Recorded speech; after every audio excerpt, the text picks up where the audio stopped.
বন্ধুরা, আজ আমি তোমাদের এমন একটি গল্প শোনাতে যাচ্ছি যা তোমার শরীরে কাঁটা দিয়ে দেবে। এটি একজন সাহসী মহিলা পুলিশ অফিসারের গল্প, যিনি নিজের জীবনের ঝুঁকি নিয়ে একটি ভয়ঙ্কর সত্য উন্মোচন করেছিলেন।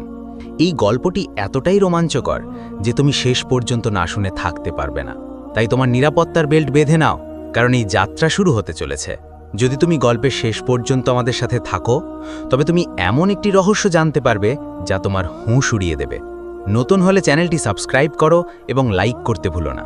চলো আর দেরি না করে গল্প শুরু করি। আমাদের গল্প শুরু হয় দিল্লি শহর থেকে, যা বাইরে থেকে দেখতে সুন্দর এবং শান্তিপূর্ণ মনে হয়, কিন্তু ভেতরে ততটাই বিপজ্জনক। বলা হয় দিল্লি এমন একটি শহর যা কখনো ঘুমায় না। এই শহরেই থাকতেন এএসপি ম্যাডাম আয়েশা সিদ্দিকী, একজন মহিলা যিনি শুধু তার সৌন্দর্য এবং ভদ্রতার জন্যই বিখ্যাত ছিলেন না, বরং তার পাথরের মতো কঠিন হৃদয় এবং নির্ভীক মনোভাবের জন্যও পরিচিত ছিলেন। প্রতিটি অপরাধী আয়েশার নাম শুনে কাঁপত, কারণ তার স্বভাবই ছিল এমন। বলা হতো যদি কেউ অপরাধী নাও হয়, তবু আয়েশার নাম শুনলেই সে নিজের অপরাধ স্বীকার করে ফেলত। আয়েশা একটি ছোট্ট গ্রাম থেকে উঠে এসেছিলেন। চোখে ছিল বড় বড় স্বপ্ন, এবং তিনি তার স্বপ্ন পূরণও করেছিলেন। তিনি সব সময় ন্যায়ের জন্য লড়াই করতেন, কখনো কারো সঙ্গে অবিচার করেননি এবং দুর্বল মানুষদের যথাসম্ভব সাহায্য করতেন। কিন্তু কে জানত যে একটি রাত আয়েশার জীবনকে পুরোপুরি ঝাঁকিয়ে দেবে? একদিনের কথা, আয়েশা তার কেবিনে বসে চা পান করছিলেন এবং খবরের কাগজের শিরোনাম পড়ছিলেন। এমন সময় সেখানে এলেন কনস্টেবল মুরাদ, যিনি জেলে খাবার তৈরির কাজ করতেন। তিনি আয়েশাকে বললেন, ম্যাডাম, আমাদের মহিলা জেলে কিছুই ঠিক নেই। আয়েশা চমকে উঠে জিজ্ঞাসা করলেন, মুরাদ, তুমি কি বলতে চাও? খোলাখুলি বলো। মুরাদ বললেন, ম্যাডাম, আমাদের মহিলা জেলে মহিলারা নিরাপদ নন। তাদের শোষণ করা হচ্ছে, তাদের থেকে সুবিধা নেওয়া হচ্ছে। আয়েশা বললেন, মুরাদ, তুমি কি বলছো? হুঁশ আছে তো? তুমি জানো তুমি কত বড় অভিযোগ করছো? মুরাদ বললেন, হ্যাঁ ম্যাডাম, আমি জানি, এবং এই কথা 100% সত্য। আয়েশা জিজ্ঞাসা করলেন, বলো, কে করছে এসব? মুরাদ বললেন, সেই পুলিশকর্মীরাই, যারা দিনের বেলায় জেলের নিরাপত্তা দেয়, কিন্তু রাতে সেই কয়েদিদের সঙ্গে খারাপ ব্যবহার করে। আয়েশা বললেন, তোমার কাছে কোনো প্রমাণ আছে? মুরাদ বললেন, না ম্যাডাম, কিন্তু আমি এসব নিজের চোখে দেখেছি। যদি আমি কিছু বলতাম, তবে তারা আমার সঙ্গেও সেই একই ব্যবহার করত যা কয়েদিদের সঙ্গে করে। তাই আমি ভয় পাচ্ছিলাম। এটা শুনে আয়েশা রেগে আগুন হয়ে গেলেন। তিনি কোনো মহিলার সঙ্গে অত্যাচার সহ্য করতে পারতেন না। তিনি মুরাদকে বললেন, তোমাকে অনেক ধন্যবাদ যে তুমি আমাকে এই খবর দিয়েছ, কিন্তু বলো, যখন আমি গত সপ্তাহে জেলে গিয়েছিলাম, তখন কোনো কয়েদি আমাকে এই কথা কেন বলেনি? মুরাদ বললেন, ম্যাডাম, সেখানকার পুলিশ কর্মীরা সব কয়েদিকে হুমকি দেয় যে যদি আমাদের বিরুদ্ধে কথা বলো তবে তোমার খবর আছে। আয়েশা বললেন, মুরাদ, তুমি সাহস দেখিয়েছ, আমি তোমাকে অবশ্যই কোনো পুরস্কার দেওয়াবো, কিন্তু বলো, এসব কখন হয়? মুরাদ বললেন, রাতে, যখন সব পুলিশ কর্মী তাদের ডিউটি শেষে ক্লান্ত হয়ে ফিরে আসে, তখন তারা মহিলা কয়েদিদের কেবিনের কাছে যায়। আয়েশা বললেন, ঠিক আছে মুরাদ, তুমি যাও এবং আমাকে সব খবর দিতে থাকো। আমি আজ সন্ধ্যায় জেল পরিদর্শনে যাচ্ছি। আয়েশার মাথায় শুধু এই কথাটাই ঘুরছিল যে কেন শুধু মহিলাদের সঙ্গেই এমন হয়, কেন প্রতিবার মহিলাদেরই মাথা নত করতে হয়। বলা হয় একজন মহিলার জীবন খুবই কঠিন। যদি কোনো মহিলা ভুল করে, তবে পুরো সমাজ তার বিরুদ্ধে দাঁড়িয়ে যায়। কিন্তু তিনিও তো একজন মানুষ, তারও হয়তো কারোর সাহায্যের প্রয়োজন হয়। আয়েশা এই মহিলাদের ব্যথা বুঝতেন, তাই তিনি সবসময় জেলে গিয়ে কয়েদিদের সঙ্গে দেখা করতেন। সেই দিন সন্ধ্যায় আয়েশা জেল পরিদর্শনে গেলেন। বাইরে থেকে সবকিছু ঠিকঠাক মনে হচ্ছিল, কিন্তু রাতের অন্ধকারে জেলের ভিতরে কি হচ্ছিল এটা শুধু সেখানকার মহিলা কয়েদিরাই জানত। আয়েশা সবাইকে জিজ্ঞাসা করলেন, কিন্তু কোনো কয়েদি সাহস করে কিছু বলতে পারছিল না।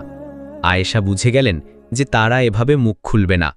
পরের দিন আয়েশা তার কেবিনে বসে ভাবতে লাগলেন কিভাবে এই জঘন্য অপরাধের পর্দা উন্মোচন করা যায়। তখন তিনি একটি বিপজ্জনক সিদ্ধান্ত নিলেন। তিনি নিজে কয়েদি সেজে জেলের ভিতরে যাবেন। 18ই মার্চের রাত ছিল। রাত তখন 2টো বাজছিল। কিছু পুলিশকর্মী ডিউটিতে ঘুমাচ্ছিল, কিছু পাহারা দিচ্ছিল, আর কিছু মহিলা কয়েদিদের সঙ্গে খারাপ ব্যবহার করছিল। আয়েশা কয়েদির পোশাক পরে জেলে প্রবেশ করলেন। তিনি জানতেন না যে তিনি জীবিত বের হতে পারবেন কিনা, কারণ বলা হয় জেল এমন একটি জায়গা যেখানে খুনও মাফ হয়ে যায়। যদি একজন কয়েদি আরেকজন কয়েদির খুন করে বা কোনো পুলিশকর্মী কয়েদিকে মেরে ফেলে, তবুও তা মাফ হয়ে যায়। আয়েশা প্রথমে সেই কেবিনে পৌঁছালেন যেখানে মহিলা কয়েদিরা বন্দী ছিল। বাইরে কিছু পুলিশকর্মী বসেছিল, কেউ কয়েদিদের দিয়ে নাচ করাচ্ছিল, কেউ পা টিপিয়ে নিচ্ছিল, আর কেউ খারাপ ব্যবহার করছিল। এসব দেখে আয়েশার পায়ের তলার মাটি সরে গেল। তিনি তার গোপন ক্যামেরা এবং মাইক শক্ত করে ধরলেন, কারণ তিনি জানতেন যে ন্যায়ের জন্য পাকা প্রমাণ দরকার হবে। এমন সময় একজন পুলিশকর্মী আয়েশার কাছে এসে বলল, তুমি কে? আমি তোমাকে এখানে আগে দেখি। তোমার নাম কি? আয়েশা বললেন, সাহেব, আমি আজই এসেছি। আমার নাম রাবিয়া। আমার উপর চুরির অভিযোগ আছে, কিন্তু আমি কিছুই করিনি। পুলিশকর্মী হেসে বলল, সবাই এটাই বলে, চলো আমার পা টিপে দাও।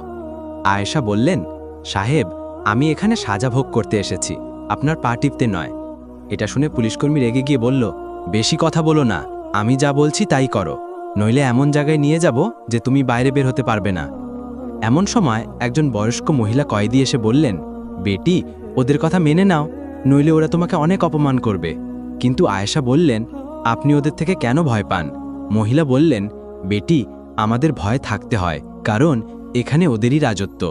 আয়েশা বললেন, আপনারা ওদের বিরুদ্ধে কেন কথা বলেননি? এমন সময় একজন দারোগা এসে আয়েশার হাত ধরে বলল, চলো, বেশি কথা বলছো, তোমাকে এমন জায়গায় নিয়ে যাব যেখান থেকে তুমি বেরোতে পারবে না। আয়েশা বুঝলেন, যদি এই জঘন্য অপরাধের পর্দা উন্মোচন করতে হয়, তবে এই দারোগার সঙ্গে যেতে হবে। দারোগা আয়েশাকে একটি কেবিনে নিয়ে গেল, যেখানে আর কেউ ছিল না। সেখানে বসেছিল জেলার জাহিদ খান, একজন নিষ্ঠুর এবং নির্দয় ব্যক্তি, যিনি জেলকে নিজের জায়গির মনে করতেন। তিনি আয়েশাকে জিজ্ঞাসা করলেন, তোমার নাম কি এবং এখানে এত কথা কেন বলছো? আয়েশা বললেন, সাহেব, আমার নাম রাবিয়া, আমি কিছু ভুল বলিনি। জাহিদ হেসে বলল, এখানে আমি যা বলি তাই হয়, এখন চুপচাপ বসো, আমি নিজে তোমার সঙ্গে মোকাবিলা করব। এমন সময় আয়েশা তার আসল পরিচয় প্রকাশ করলেন। কেন? কারণ সেই দুই দারোগা আরসালান এবং নাবিদ সম্প্রতি নিয়োগ পেয়েছিলেন এবং তারা তাদের চাকরি ভালোবাসতেন, কিন্তু ব্যবস্থা তাদেরকেও সেই জঘন্য কাজে জড়িয়ে ফেলেছিল। আয়েশা বললেন, তোমরা দুজনেই জানো আমি কে, আমি দিল্লির একটি জেলার এসপি। আয়েশা রেগে বললেন, তোমরা ভুলে যাচ্ছ যে তুমি কার সঙ্গে বেয়াদবি করছো, আমাকে সাহায্য করো, নইলে তোমাদের চাকরি এবং জীবন দুটোই ধ্বংস হয়ে যাবে। আয়েশা তার কার্ড বের করে দেখালেন। এটা দেখে দুই দারোগা কাঁপতে লাগলো এবং তাদের পায়ে ধরে পড়ল। ম্যাডাম, আমাদের মাপ করুন, আমরা বড় ভুল করে ফেলেছি। আয়েশা বললেন, আমি তোমাদের মাপ করব, কিন্তু তোমাদের আমাকে সাহায্য করতে হবে। দুজনেই তৎক্ষণাৎ সম্মতি জানালো। আয়েশা তার গোপন ক্যামেরা এবং মাইক দিয়ে বললেন, যাও, যা কিছু হচ্ছে তা রেকর্ড করো এবং আমাকে নিয়ে চলো। দুই দারোগা আয়েশাকে জাহিদ খানের কক্ষে নিয়ে গেল, যা জেলের একটি নিষিদ্ধ অংশে ছিল। সেখানে ছিল একটি বিলাসবহুল অফিস, দেয়ালে ছবি, টেবিলে মদের বোতল এবং এক কোণে আরামদায়ক সোফা। জাহিদ আয়েশাকে দেখে বলল, আয় রানী, নাম কি বলেছিলে? রাবিয়া? সুন্দর নাম, কিন্তু এখন থেকে তোমার নাম তাই হবে যা আমি রাখব। তার চোখে ছিল নোংরা উদ্দেশ্য। আয়েশা চোখ নামিয়ে নিলেন, কিন্তু তার ক্যামেরা সবকিছু রেকর্ড করছিল। জাহিদ আয়েশার ওড়না টানার চেষ্টা করল, কিন্তু আয়েশা পিছিয়ে গেলেন। জাহিদ বলল, ভয় পাচ্ছ? এখানে ভয় পাওয়ার দরকার নেই, অভ্যাস করার দরকার। তিনি দুই দারোগাকে চলে যেতে বললেন। আরসালান এবং নাবিদ আয়েশার কথা মতো চলে গেল এবং বাকি পুলিশকর্মীদের কাছে গিয়ে সবকিছু রেকর্ড করতে লাগল। এদিকে জাহিদ আয়েশার উপর সব রকম চাপ সৃষ্টি করল, কখনো মিষ্টি কথা, কখনো জোর জবরদস্তি, কখনো হুমকি, কিন্তু আয়েশা প্রতিবার চতুরতার সঙ্গে তাকে এড়িয়ে গেলেন। অবশেষে জাহিদ তার সমস্ত অপকর্মের কথা স্বীকার করল। কিভাবে তিনি কয়েদিদের শোষণ করতেন, এসব ক্যামেরায় ধরা পড়ে গেল। আয়েশা বললেন, সাহেব, আমার খুব ভয় করছে, আমি কাল আসব। জাহিদ হেসে বলল, ঠিক আছে, আজ ছেড়ে দিচ্ছি। আয়েশা তৎক্ষণাৎ সেখান থেকে বেরিয়ে গেলেন। আরসালান এবং নাবিদ বাকি পুলিশকর্মীদের অপকর্ম রেকর্ড করে আয়েশাকে সবকিছু দিয়ে দিল। আয়েশা সেই রাতেই জেল থেকে বেরিয়ে গেলেন। পরের দিন সকালে তিনি সমস্ত প্রমাণ নিয়ে পুলিশ হেডকোয়ার্টারে পৌঁছে তার সিনিয়র অফিসারদের সবকিছু দেখালেন। এরপর আয়েশার সঙ্গে পুলিশের একটি দল জেলে পৌঁছালো। জাহিদ খান এবং তার সঙ্গীদের গ্রেপ্তার করা হলো, তাদের চাকরি কেড়ে নেওয়া হলো এবং কঠোর শাস্তি দেওয়া হলো। পুরো পুলিশ বাহিনীতে আয়েশার প্রশংসা হলো। মহিলা কয়েদিরা তার হাত জড়িয়ে বললেন, ম্যাডাম, আপনি আমাদের সেই নরক থেকে বাঁচিয়েছেন। আমরা খুব কষ্টে ছিলাম, কেউ আমাদের কথা শোনেনি। সিনিয়র অফিসাররাও আয়েশার সাহসিকতার প্রশংসা করলেন। তো বন্ধুরা, এভাবে এসপি আয়েশা সিদ্দিকী তার সাহস এবং বুদ্ধিমত্তার সঙ্গে একটি বড় অপরাধের পর্দা উন্মোচন করলেন। এই গল্প আমাদের শেখায় যে সত্য এবং সাহসের শক্তি দিয়ে যে কোনো অন্ধকার দূর করা যায়। তোমাদের এই গল্প কেমন লাগলো? যদি পছন্দ হয় তবে লাইক করো, চ্যানেল সাবস্ক্রাইব করো এবং তোমার মতামত অবশ্যই জানাও। পরবর্তী ভিডিওতে আবার দেখা হবে। ততক্ষণ সুখে থাকো, নিরাপদে থাকো। ধন্যবাদ।